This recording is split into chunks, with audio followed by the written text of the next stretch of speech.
Olá, boa noite. Hoje é uma grande alegria, nós vamos começar a Primavera da Educação oficialmente com a presença da professora doutora Lucília Panicet. Ela vai nos falar sobre altas habilidades, né, e sobre a questão desses estudantes ficarem invisíveis em algumas instituições. A professora Lucília tem um vasto conhecimento, ela está estudando durante a pandemia esse assunto relevante que é o assunto das altas habilidades, e ela vai nos brindar hoje na abertura aqui da Primavera da Educação, evento esse que o Movimento Educação Alvo realiza todos os anos. Nós estamos na quinta edição da Primavera da Educação. Será uma honra. Ela que tem feito agora, depois do seu doutorado, uma especialização em altas habilidades e superdotação. É esse o assunto da live dessa noite. Será mais uma vez uma honra receber para entrar. Gente, já parou para pensar naqueles estudantes que têm uma produtividade intensa? É sobre eles que nós vamos falar agora. Boa noite, professora. Olá, meu amigo Paulo. Quem diria que aquele contato por e-mail o quê? 2 meses atrás ia gerar tanta amizade, tanta produtividade juntos, hein? Graças a Deus. Só que a admiração e a timidez vinham de muito tempo, professora. Eu, na verdade, ficava assim acanhado de procurá-la, porque é, você tem uma formação assim admirável. As Imagina. suas contribuições são muito grandes para a educação de Minas Gerais e do Brasil, e eu me senti assim um grãozinho de areia. Mas eu Imagina falei, se é possível.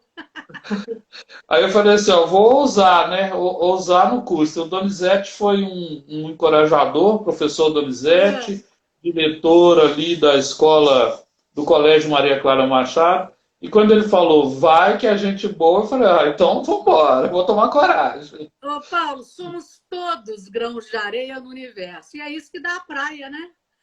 É isso, que lindo, O jeito é professor. pegar Olha, onda. conta para nós Eu conta estou para nós como achando é que está bacana porque eu estou sendo. vendo aqui o povo que está entrando. É bom a gente sentir nos nomes conhecidos, porque vão acolhendo a gente, né? Vão confortando a solidão da tecnologia.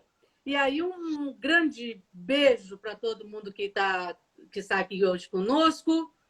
E agora eu sou youtuber também. Afinal de contas, eu sou vamos dizer, uma baby boom, uma baby boomer milênio, Tá vendo? A tá? geração, E eu vou a pedir a geração certa tá vocês, aí. pois é, vou pedir a todo mundo que está assistindo para não deixar de se inscrever no meu canal, chama Professora Lucília Panicet, doutora, porque também é repositório das nossas lives, de outras palestras, etc. Como eu vi você dizendo aí que eu estou fazendo uma pós-graduação em altas habilidades de superdotação, eu, obviamente, peço licença para fazer um agradecimento muito especial, não só às coordenadoras da pós em altas habilidades e superdotação do Instituto Genos, que é do Paraná, quanto ao maravilhoso corpo docente que tem doutores e doutoras brasileiros e estrangeiros, entre eles o Renzulli, que você já conhece. Tive E aula é com ele nessa pós, imagina. E esse grupo está me afastando dos achismos e ampliando os meus horizontes sobre o tema. Portanto, eu sou extremamente grata pela oportunidade que estou tendo junto ao Instituto Genos. E essa palestra, ou essa live, ou esse bate-papo, especificamente, eu gostaria de dedicar a uma pessoa que começou como minha aluna na pós-graduação em neurociências, se tornou minha orientanda nessa especialização, e o TCC dela foi sobre neurociências e altas habilidades e superdotação, porque ela já é especialista no campo desde o tempo que atuava no Rio Grande do Sul. Hoje ela é minha vizinha aqui em Nova Lima, num desses condomínios, e é a pessoa responsável por eu ter enveredado nesse campo. Marisa Assis, psicopedagoga, pedagoga, especialista em neurociências e especialista em altas habilidades e superdotação, cuja paixão por esse tema me atraiu para o campo. E a ela, por isso, eu sou eternamente grata. Essa live é em sua homenagem, Marisa, por tudo que eu aprendi com você, minha aluna, com você, minha orientanda, e com você agora, minha colega de profissão, porque dá aula na mesma pós que eu, a convite meu. Mas vamos na nossa conversa então, né, professor Paulo? Se deixar, mineiro fica contando caos e não para de falar. Que coisa boa! Não, mas caso bom ninguém quer perder. Olha só, já Não tem uma é? pergunta. Tem uma pergunta e eu tenho duas notícias boas para te dar, mas eu Ah. vou fazer isso online. Depois, Ai, olha, Marina Cinep, que saudade. isso, Marina, é uma flor de pessoa, que maravilha. Aqui, tem uma pergunta, olha, quero fazer uma pós em neurociências, me indiquem um lugar bom. Aguarde, a professora vai ser Isso que eu ia coordenadora de falar, uma aguarde, pós. teremos nova edição. A professora vai ser coordenadora de uma pós que está nascendo agora recentemente. Eu vou te indicar onde e local. Já está quase tudo certo. Só depende dela aceitar e aí vamos embora. Vamos Essa é a embora. notícia, essa é a Desafio com notícia a boa. gente mesmo. Essa é a Representando, primeira. menino.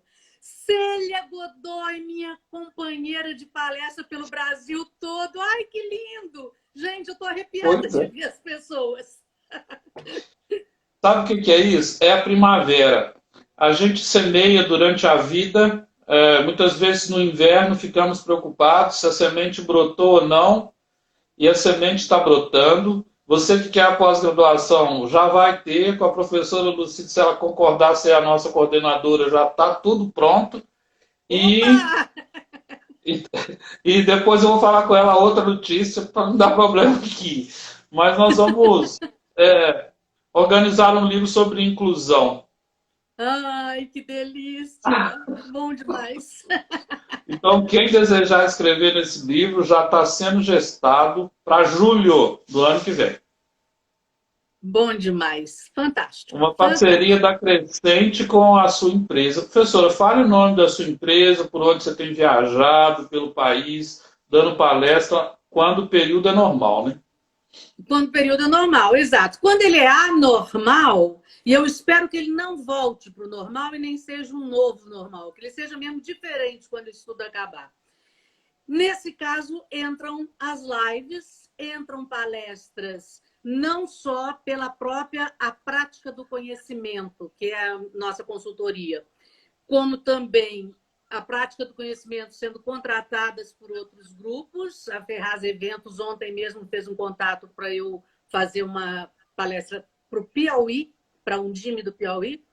Então, nós temos essas oportunidades que são únicas e que fazem com que a nossa vida não pare e que a gente sinta que está produzindo e que está podendo compartilhar saberes, porque isso é essencial para toda a humanidade, né? E aqui no Brasil é norte, sul, leste, oeste, para onde chamar eu vou. Ou eu vou Vamos presencial em embora. tempos tranquilos, ou eu vou via live em tempos atípicos. Eu vou de segurança, porque aí eu aprendo. Que ótimo. Mas então, professora, eu quero começar com um verso do Clube da Esquina. Ele é Ai, sobre a belo Clube da primavera. Esquina do meu tempo. É, do nosso. Ele é da Primavera também, onde Beto Guedes e Ronaldo Bastos fazem assim, para abrir a quinta Primavera da Educação, esse evento que a gente começou tímido, tímido, e que tem crescido. Pelo movimento Educação Alvo e agora com você e a sua empresa. A lição nós sabemos de cor, só nos resta aprender. Então, Exato. o que significa as habilidades? Antigamente, a gente chamava as pessoas brilhantes, né, de precoces, talentosas, gênios. Porque agora, quando lemos e estudamos sobre esse assunto, surgiu esse conceito de altas habilidades ou superdotação com a abreviatura AH/SD. Isso. Olha, na verdade, nessa sua listinha aí, nós ainda podemos acrescentar a palavra prodígio, né? Aquela é E, uma criança prodígio, não podemos? Então, sim, alguns desses termos, Paulo, são sinônimos, mas outros vão nomear pessoas ou grupos que são diferentes entre si. E essas diferenças, elas foram se desenvolvendo, elas foram sendo aprendidas por meio de observação, de pesquisa científica. Essa definição de inteligência, do que realmente ser inteligente, tempos foi sendo ajustado desde essa antiga até agora. Então, vamos dar uma comparada entre esses termos para a gente perceber e depois, a partir de então, usar adequadamente e entender o porquê altas habilidades de superdotação no Brasil e atualmente. Primeiro, a criança precoce é aquela criança que desenvolve uma habilidade que é comum a todas as outras crianças, mas antes do tempo esperado. Por exemplo, ler aos 5 anos. Eu e a Marisa Assis atendemos um menino que leu sozinho aos 3 anos. Nós o atendemos, ele estava fazendo 4. E foi solicitado que a gente desse, né, uma olhada e tal. E aí foi uma das primeiras coisas que eu aprendi em altas habilidades de superdotação, foi exatamente a Marisa dizendo o seguinte: ele é uma criança precoce, sem dúvida, ele lê aos 5 anos. Mas eu posso falar de uma vez que ele tem altas habilidades ou que é superdotado? Não. Porque, às vezes, uma criança lê mais cedo, mas depois ela se iguala aos outros. Por exemplo, leu aos 5 anos, no final do primeiro ano, está lendo como uma criança de primeiro ano. Ao passo que, quando ela tem altas habilidades de superdotação, a gente precisa esperar um pouco mais, porque uma criança que começou aos 5 anos, se não for precocidade, mas for altas habilidades de superdotação, ao final do primeiro ano, ela não vai estar lendo igual aos colegas. Ela vai estar lendo como um menino de terceiro ou de quarto ano. Então, toda criança com altas habilidades de superdotação provavelmente vai ser reconhecida como precoce.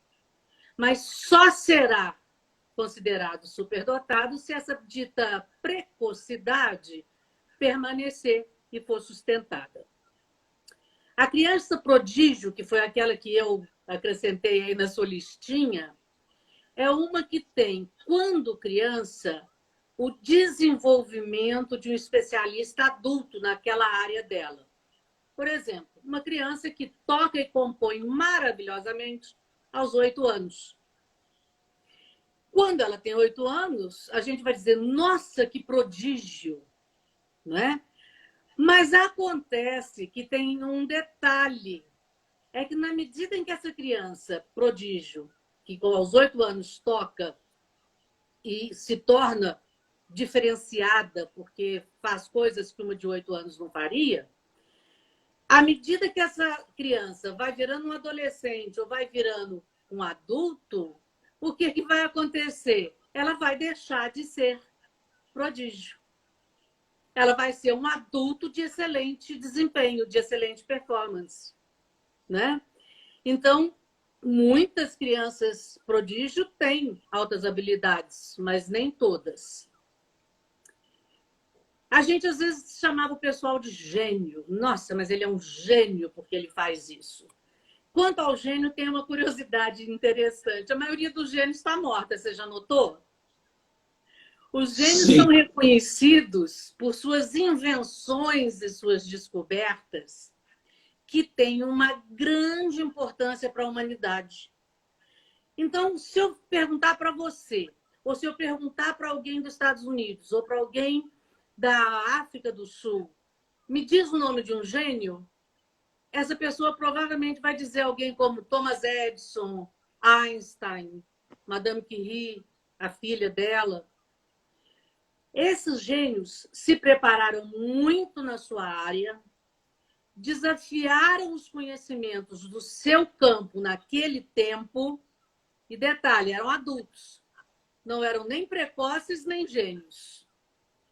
E aí, quando a gente chama de gênio uma criança de 6 anos que toca piano muito bem, nós estamos confundindo termos. Ela é precoce, ou ela é, obviamente, eu posso, né, dizer que ela é um prodígio, porém, ela não é o gênio, porque para chegar a esse título de gênio, precisa muito treinamento para esse desenvolvimento, muita experiência, muita busca durante um tempo longo de vida.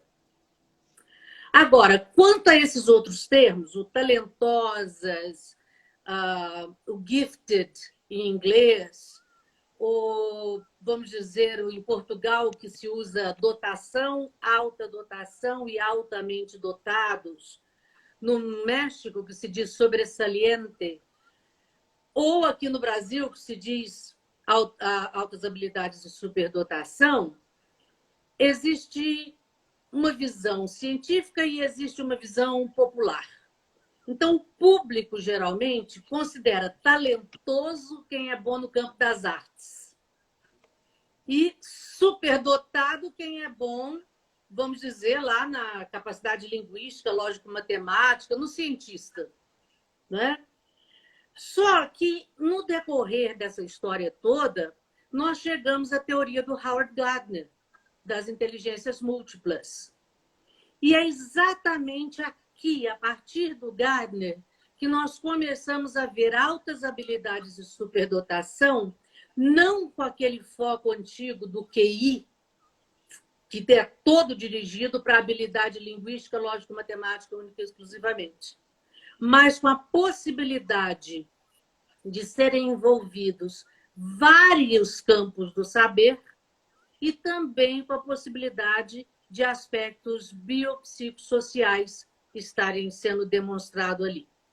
Então, essa ideia de altas habilidades e superdotação não tem nenhum tipo de hierarquização entre alta habilidade e superdotação, e essa barra utilizada é exatamente para provar que as duas coisas são a mesma.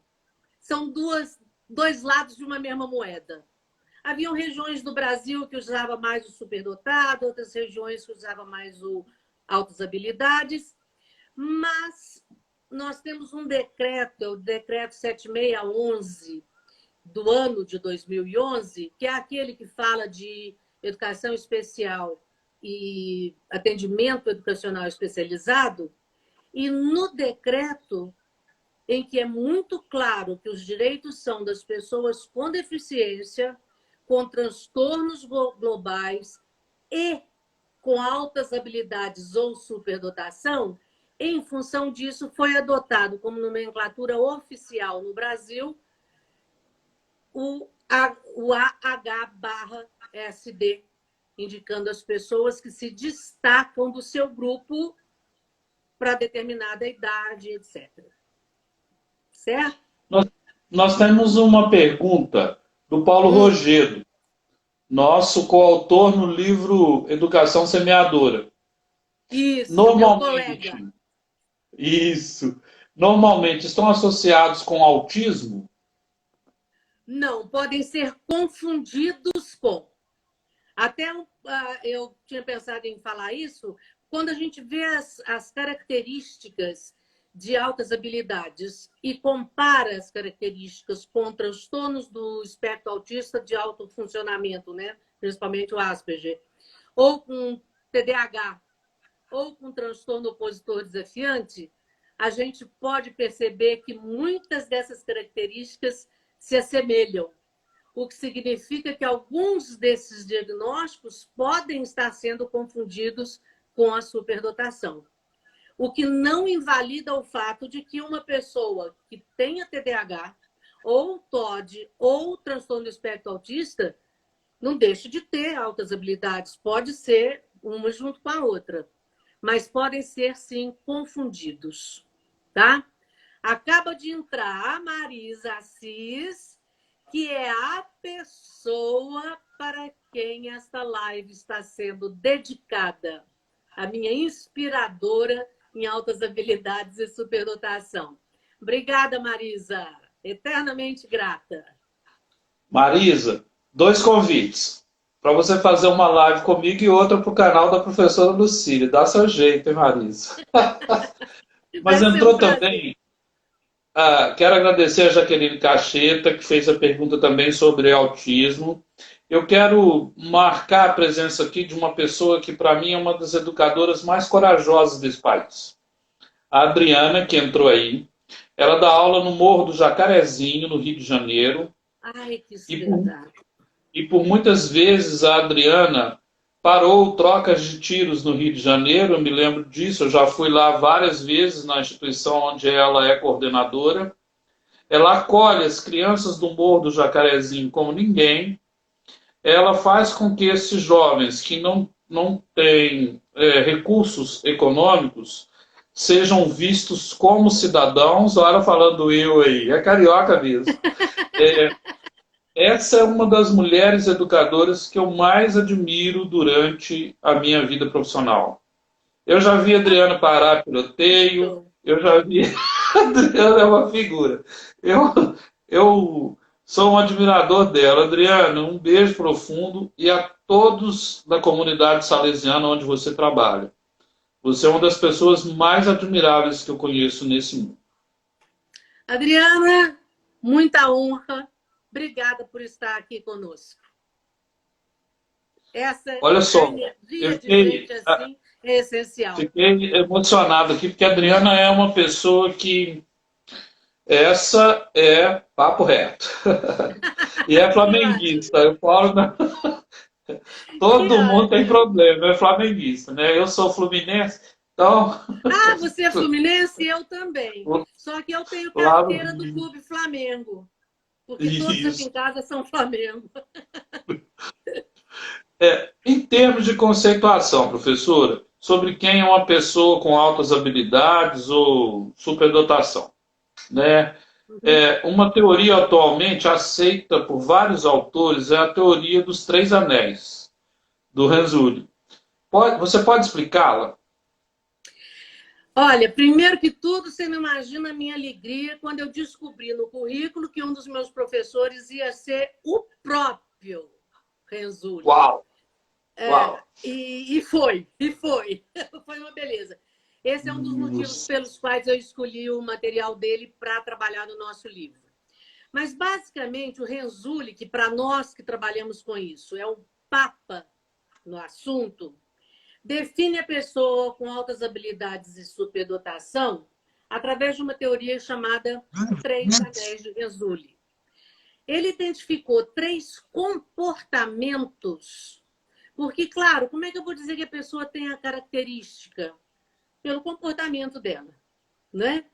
Então, são 3 comportamentos que, quando são comparados com o comportamento de outras pessoas da mesma idade, ou então do mesmo nível escolar, ou do mesmo grupo de experiências, né? Do mesmo balé, do mesmo judô e etc., se destacam. Uma delas é uma habilidade acima da média.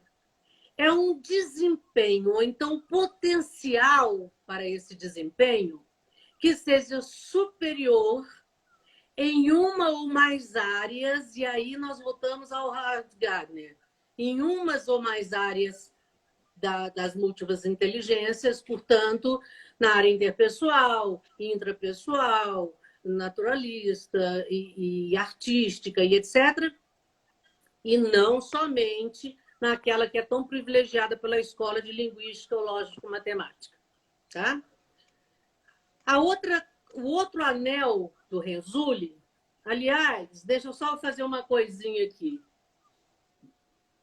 É bom eu mostrar isso aqui para ter o pessoal ter a ideia, né, do que se chama de anel. Na verdade, parece um diagrama de Venn, 3 elementos interligados. O segundo seria criatividade. Criatividade aqui entendida como expressão de ideias originais, expressão de ideias únicas, ou então expressar a ideia de uma forma diferente da usual, até mesmo na solução de problemas e etc. E a terceira é comprometimento com a tarefa em que essa pessoa se engaja.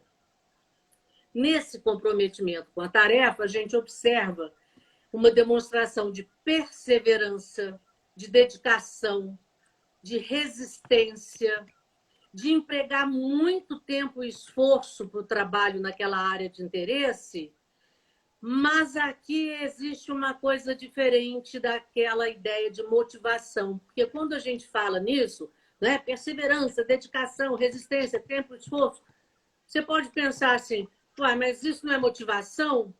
Não, motivação é geral, é genérica. Essa característica é numa área escolhida pelo aluno, pela pessoa propriamente dita. Então, o aluno que, de repente, está fazendo engenharia, mas vamos supor que ele resolve ver a engenharia sob o ponto de vista filosófico, porque ele gosta de filosofia. Então, esse comprometimento com a tarefa que ele for fazer é algo que é do gosto dele, escolhido por ele, não pelo professor ou por um adulto. Esses 3 elementos vão interagir e da interação das habilidades acima da média, da criatividade e do comprometimento com a tarefa, nasce o que a gente conhece como altas habilidades ou superdotação. Tá? Então, é essencial haver os 3 e é essencial que eles interajam. Professora, eu quero aproveitar que a Marisa e a Adriana estão aí, nós vamos dedicar a live para elas, então, para elas mandarem o nome todo para escrever na capinha da live quando a gente acabar aqui. Ótimo.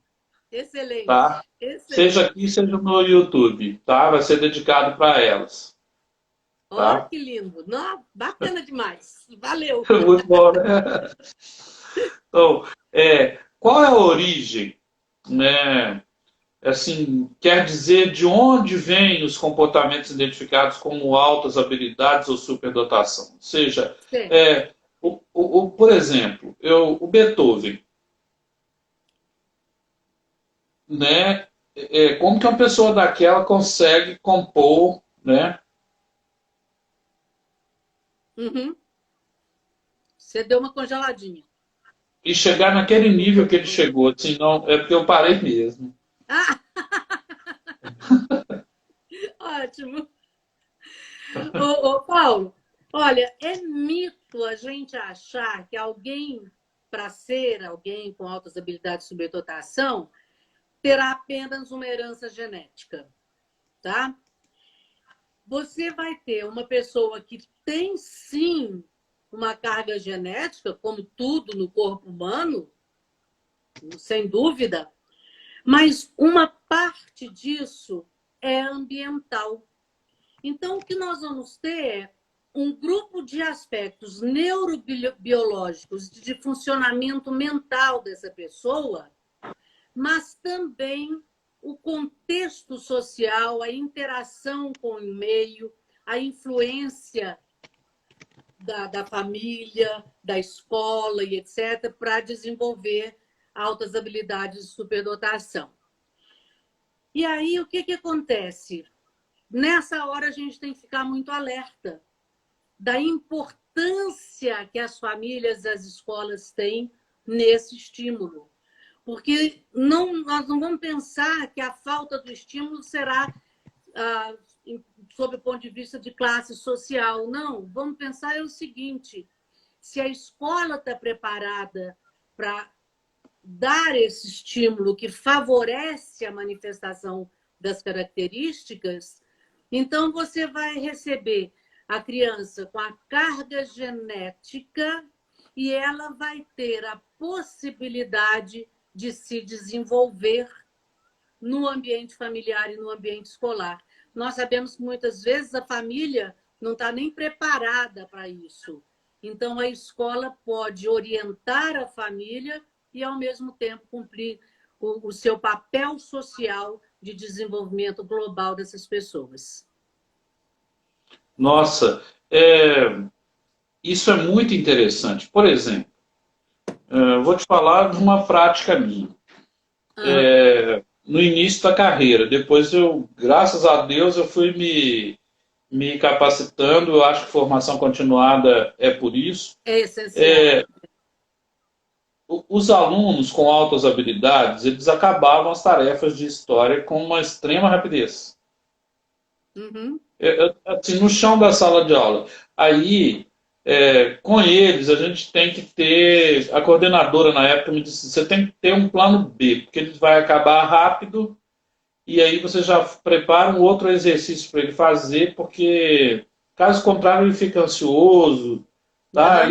Essa pergunta surgiu agora. E no início eu falava assim: nossa, esse menino é muito rápido, né? Assim, eu ficava ansioso. Aí eu preparava o plano B. Só que ele já acabava e eu tinha que ter o C. Aí, como é que... É de manejo de classe mesmo. Eu não gosto da palavra manejo, não sei nem se ela está correta, mas assim, é de gestão da sala de aula. Deixa eu falar, gestão é mais século XXI, né? Mas é manejo mesmo. É Lidar com as manejo, não é, crianças em professor? sala, Então, aí, altas habilidades às vezes pode irritar o professor. Estou falando do Paulo de 20 anos, tá? Atrás. Talvez 25 anos atrás. Depois eu fui aprendendo, né? Porque tem que estudar, né? Tem.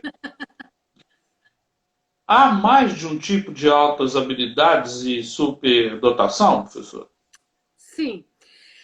Basicamente, você pode ter pessoas que vão ser, vamos dizer, expressar-se ou expressar suas habilidades no aspecto acadêmico, mais relacionados com a escola, né? Alguns outros vão ser o que a gente chama de produtivos criativos. Vamos pegar esses dois primeiro para a gente ver a diferença de um e de outro de forma prática.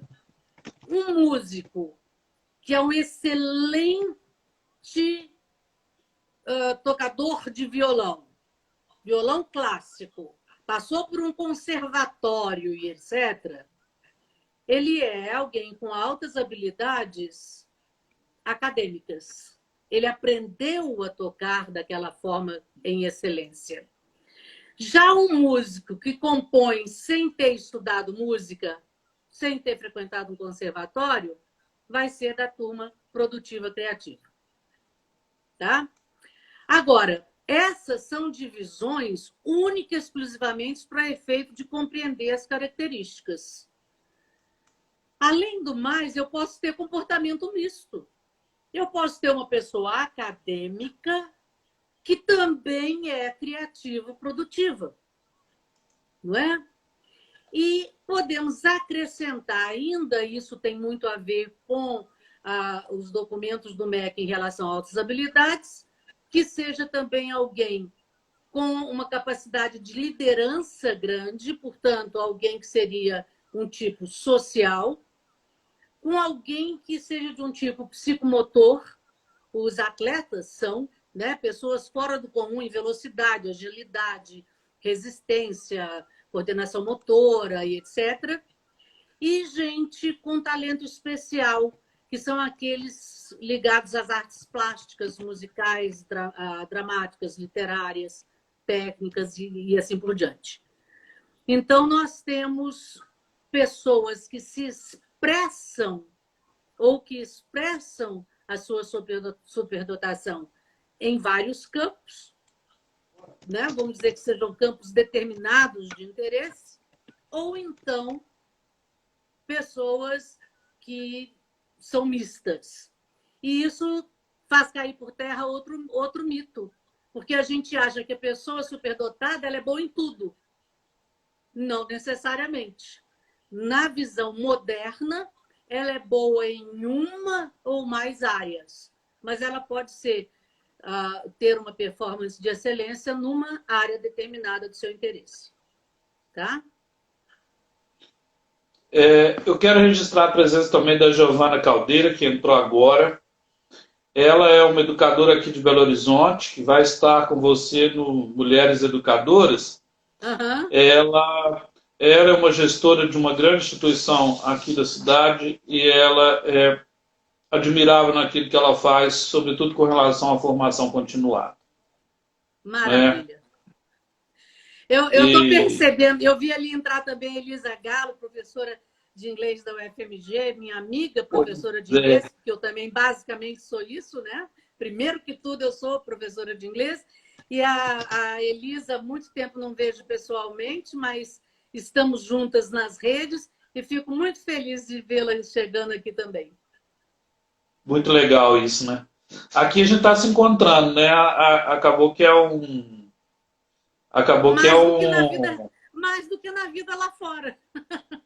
Sim, sim. Muito legal isso. É um espaço híbrido, né? Bom, como é que é o processo de identificação das altas habilidades ou superdotação? Essa pergunta é boa porque muita gente perguntou assim, é autista? Era também a pergunta que eu tinha aqui no inconsciente. Aí alguém fez e me ajudou mais ainda. Porque para a gestão da sala, é fundamental que esses diagnósticos sejam precisos. Quem faz esse diagnóstico? Paulo, primeiro que tudo, como tudo, né, que tem a ver com funcionalidade cerebral, o que vai realmente chamar atenção de saída vai ser a observação, né? Porque vai ser o comportamento daquela pessoa que vai passar a mensagem de que ela é diferenciada de alguma forma. Então, a observação seria o ponto de partida. Volto a falar daí a importância desse papel essencial da família e da escola para identificarem que a pessoa está se comportando de uma forma que dá a entender que ela tem altas habilidades em uma ou mais áreas. Quando encaminhados, devem ser, primeiro que tudo, profissionais, sejam eles neuropsicólogos, psicólogos, pedagogos ou psicopedagogos, profissionais que conheçam altas habilidades e superdotação. Né? Porque exatamente como existe essa dúvida, ele é TDAH ou ele é altas habilidades, ou os dois? Ele é transtorno do espectro autista, altas habilidades, ou os dois? Ele tem transtorno opositor desafiador, altas habilidades, ou as duas coisas? Como existe a necessidade de um diagnóstico, muitas vezes até diferencial, o que vai acontecer é que vai ser necessário que o profissional escolhido tenha especialização na área, porque senão pode fazer a confusão e o diagnóstico acabar equivocado. Então, os neuropsicólogos, por exemplo, eles vão aplicar testes psicométricos estandardizados em que vão ser observados os desenvolvimentos cognitivos, memória, atenção, essa coisa toda. Psicólogos, pedagogos e psicopedagogos com essa especialização devem conhecer escalas ou questionários que são indicadores de áreas de capacidade. Então, essas escalas vão indicar, e são específicas já para pessoas no Brasil, etc., vão indicar, por exemplo, a capacidade intelectual geral, a aptidão acadêmica específica numa ou mais áreas, a capacidade de liderança, a capacidade psicomotora, artística, e vão perceber se tem a habilidade acima da média, a criatividade e o comprometimento com a tarefa na área de interesse, os 3 anéis de Renzulli que nós conversamos antes. Agora, o mais importante sobre a identificação do TDAH, desculpem, das altas habilidades ou superdotação, na verdade, é lembrar que isso é apenas para uma identificação, não para rotular a pessoa, mas única e exclusivamente para estabelecer um roteiro de ação pedagógica e familiar adequado que possa atender às necessidades biopsicossociais dessas pessoas, inclusive o atendimento educacional especial, o AEE, porque é um direito legal de quem tem altas habilidades e superdotação. E me diga, aqui tem uma pergunta, né? Olha, o diagnóstico é feito com uma equipe de profissionais, é multidisciplinar, Sim. é, e é como, assim, como que ele é feito?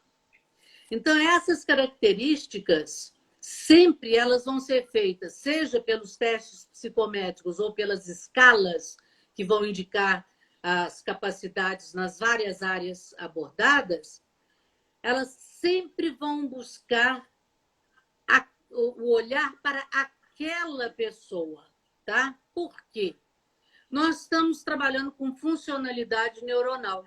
Então, não existe homogeneidade, cada pessoa é única. Né? Se eu conheço um autista, eu conheço um autista. Eu não conheço todos. Se eu conheço uma Sim. pessoa com altas habilidades de superdotação, eu conheço uma pessoa com altas habilidades de superdotação, não todas. Né? Cada pessoa é única e vai depender também do comportamento daquela pessoa naqueles tipos que nós mencionamos: acadêmico, produtivo, criativo, social, psicomotor, o talento artístico ou misto, etc., na área de maior interesse. Agora, a Política Nacional de Educação Inclusiva adota o conceito de um, vamos dizer, um teórico, não porque ele é prático também, de um cientista dessa área, chamado Marlan.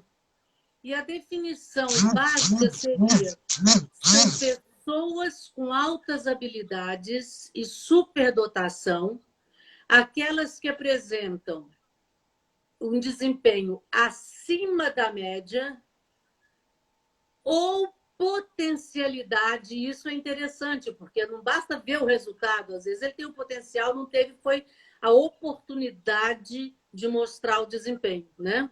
Portanto, aquele que tem desempenho acima da média ou potencialidade em qualquer um dos seguintes aspectos: capacidade intelectual geral, aptidão acadêmica específica numa determinada matéria, portanto, ele pode ser bom em tudo, mas ele pode ser bom só numa e não nas outras disciplinas.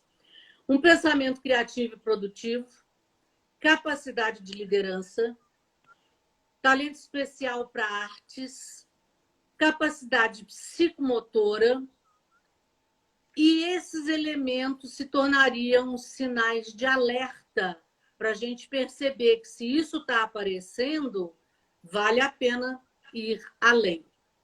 Agora, mesmo que não seja muito comum, né, que todos tenham as mesmas características, elas variam também em grau de intensidade ou de como esse comportamento é expresso e etc. Há um grupinho de coisas que a gente pode perceber que são comuns a todos: curiosidade, uma vivacidade mental, né? uma fúria do saber, uma vontade de conhecer muito grande, facilidade de compreensão e percepção da realidade, A conduta criativa, sob o ponto de vista de criar, propriamente dito, mas também de chegar a respostas por outros caminhos. Capacidade de resolver problemas, motivação interna, persistência na área do seu talento. Se eu ainda não conseguir, eu vou até conseguir. Sensibilidade. E aí vem 3 que eu acho ótimas para a gente ver por que se confunde com TDAH, com espectro autista ou com o TOD. Energia física e mental, habilidade em assumir riscos e um pensamento original e divergente, questionador e etc. No final das contas, parece realmente que essas pessoas têm outros distúrbios ou transtornos, quando, na verdade, são só superdotação e altas habilidades sem ser acolhido no contexto escolar. Sabe, eu tive um aluno no Centro-Oeste, Guilherme, e aí a escola não fala, ele era medicado. E tinha conflitos familiares lá e ele era medicado, sabe? Muito. Então ele parecia um robô no dia que ele era medicado. E quando ele não era, ele que tinha falhas, quando ele ficava com a mãe, tinha um divórcio, aí ele voltava ele mesmo. E era muito, muito bacana conviver com ele mesmo. Então, eu não sei como Muito rico, né? melhorar os diagnósticos, né? Melhorar os diagnósticos, mas me lembrei dele aqui agora, ele está sempre nas minhas orações. Diagnóstico é feito com uma equipe, então, de vários profissionais. O Paulo Rogério está falando assim, ó, esse diagnóstico é para fazer o PDI, Sim, e o professor Juarez, lá de Goiânia, obrigado, Juarez, a esposa dele e ele fazem um trabalho com a população de rua, em vulnerabilidade social lá em Goiânia. Ela faz um trabalho belíssimo e eles têm uma filha que fez uma live aqui falando da percepção dela da pandemia. Muito bacana. O Juarez está falando, altas habilidades têm causa genética? É a pergunta dele. Sim.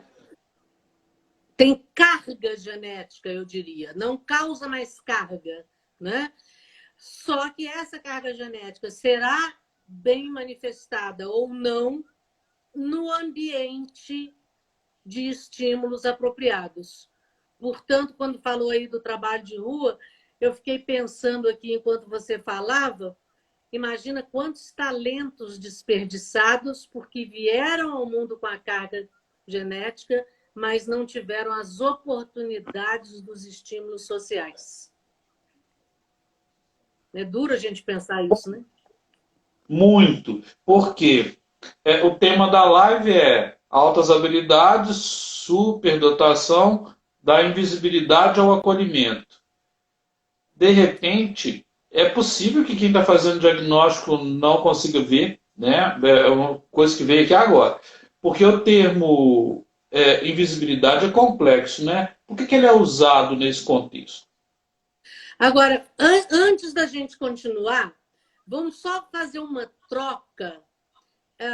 Tem uma palavra que a gente já usou mais de uma vez, e tanto eu quanto você, ou os nossos ouvintes aí, mas tem uma palavra que ela é muito carregada da doença, que é o diagnóstico. Pois é. Não é? Mesmo no caso do TDAH, ou do TOD, ou da dislexia, da descalculia, você falar em diagnóstico é um peso de, poxa, tem uma coisa errada. Hoje, Porque a pessoa era vista como gênio, isso é bom. não é? Exato. Hoje é muito comum, já está sendo difundido não só aqui no Brasil, mas no mundo todo, está havendo até uma troca de terminologia em vez de falar distúrbio ou transtorno e etc., conforme o caso, a gente chamar isso de uma neurodiversidade. Porque, na verdade, é o que é. Não é um neuroproblema, é uma neurodiversidade, né? É um jeito diferente de ver o mundo e etc. E aí, nesse caso, a expressão identificação do disléxico, identificação do TDAH ou identificação das altas habilidades de superdotação, me parece que seriam mais adequadas, mais acolhedoras e até mesmo mais reais, por se tratar de uma neurodiversidade. Então, nós podemos falar sobre isso. Então, um profissional pode identificar erroneamente? Pode. Daí a necessidade da capacitação contínua e do profissional que for lidar com a pessoa que está demonstrando um tipo de comportamento identificado como sendo de altas habilidades de sobredotação, sejam pessoas com especialização na área. Senão, podemos cair no problema sério da não identificação em termos do desconhecimento, não da incompetência, mas do desconhecimento realmente.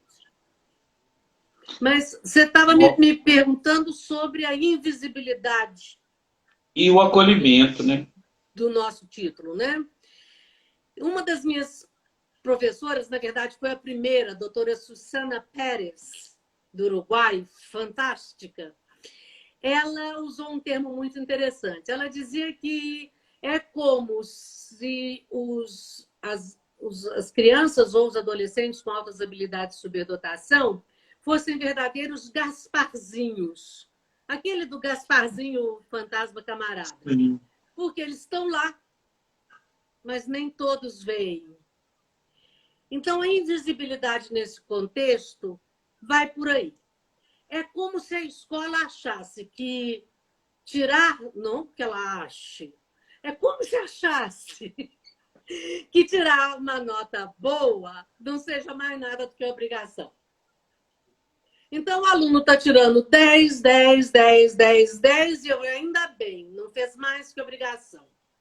E com isso a gente não percebe muitas vezes que esses alunos que estão indo tão bem numa determinada matéria ou em várias, estão indo bem não porque é obrigação e estão estudando e etc., mas porque eles têm uma facilidade maior do que os seus pares, não é?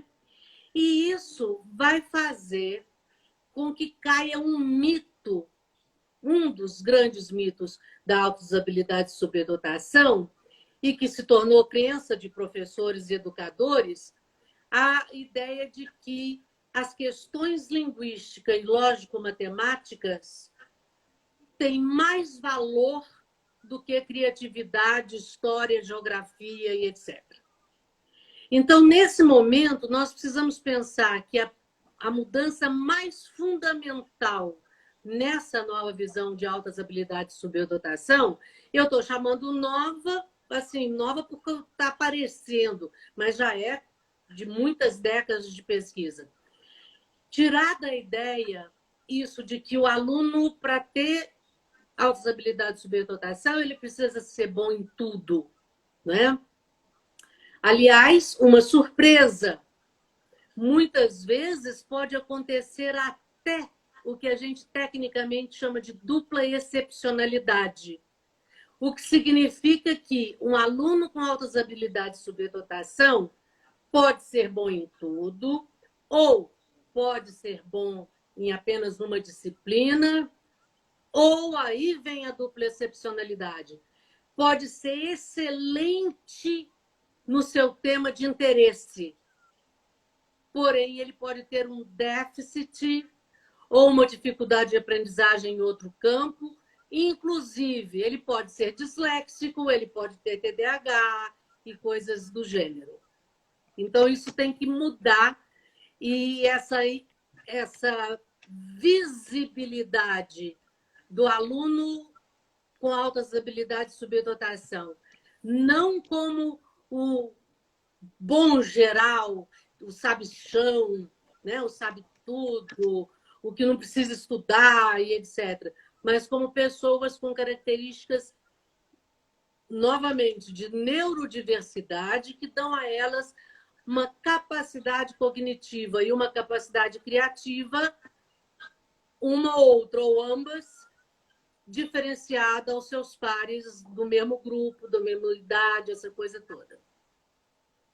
Professora, o tempo voa, né? Nós já temos que encerrar.